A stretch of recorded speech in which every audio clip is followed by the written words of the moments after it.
میرے دوستو،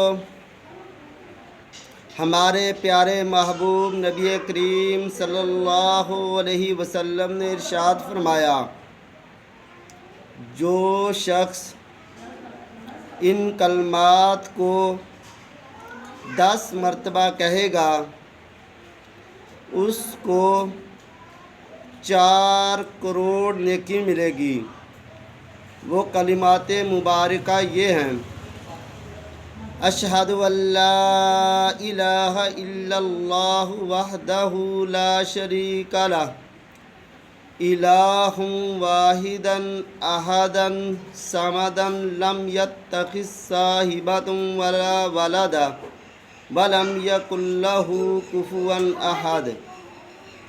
اور یہ حدیث مبارکہ ترمذی شریف حدیث نمبر 3484 ہے۔ تو میرے دوستو، ہم سب دوستوں کو چاہیے کہ ان کلمات کو صبح اور شام کم سے کم 10 مرتبہ پڑھیں۔ کیوں؟ اس لیے کہ کل قیامت کا دن ہوگا، حشر کا ٹائم ہوگا، حساب کتاب کا ٹائم ہوگا۔ آدمی ایک ایک نیکی کو ترسے گا۔ قرآن مجید نے ارشاد فرمایا، یوم یفر المرء من اخیہ، کل قیامت کا دن ہوگا، ایک آدمی صرف ایک نیکی کی وجہ سے اپنے باپ بھائی کے پاس جائے گا، اے میرے پیارے بھائی، دنیا میں تو نے میرے لیے بڑی مشقتیں برداشت کی، دنیا میں تو نے میرے بڑا خیال کیا، دنیا میں تو نے میرے ساتھ بڑا تعاون کیا، آج بھی ذرا میرے ساتھ تعاون فرما دے، مجھے ایک نیکی دے دے۔ میرے دوستو، قرآن کہتا ہے یوم یفر المرء من اخیہ، آج بھائی بھائی سے بھاگے گا۔ بھائی کہتا ہے دنیا میں میں تیرے ساتھ بڑا تعاون کرتا رہا، دنیا میں نے تیرے ساتھ بڑی تعاون کیا، بڑی مددیں کی، بڑی تیرے ساتھ مالی اور جانی تعاون کیا، لیکن آج میں تیرے ساتھ تعاون نہیں کر سکتا۔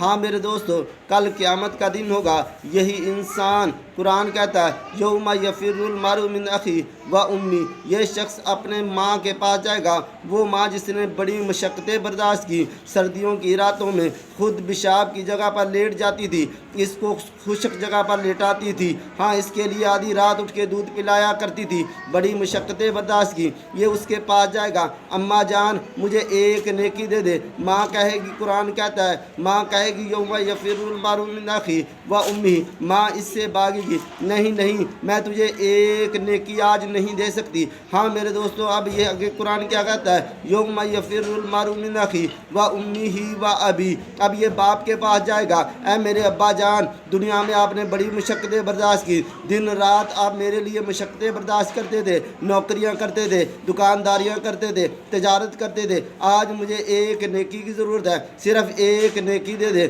قرآن کہتا ہے یوم یفر المرء من اخیہ و ابیہ، آج باپ بھی بھاگے گا، ماں بھی بھاگے گی، بہن بھی بھاگے گی، والدہ بھی بھاگے گی، بیوی بھی بھاگے گی، بیٹے بیٹیاں بھی بھاگے گی، ایک نیکی نہیں ملے گی۔ ہاں میرے دوستو، آج چند سیکنڈ میں، چند منٹ میں 4 کروڑ نیکی ملتی ہے، وہ بھی کتنی آسانی کے ساتھ، ان کلمات کو پڑھنے کے ساتھ۔ تو میرے دوستو، ہم سب کو چاہیے کہ صبح شام کم سے کم ان کلمات کو 10 مرتبہ پڑھیں اور اپنے دوست احباب اور اپنے رشتہ داروں کو بتائیں، تاکہ وہ بھی زیادہ سے زیادہ نیکیاں حاصل کر سکیں۔ اللہ تعالی ہمیں زیادہ سے زیادہ نیک اعمال کرنے کی توفیق نصیب فرمائے۔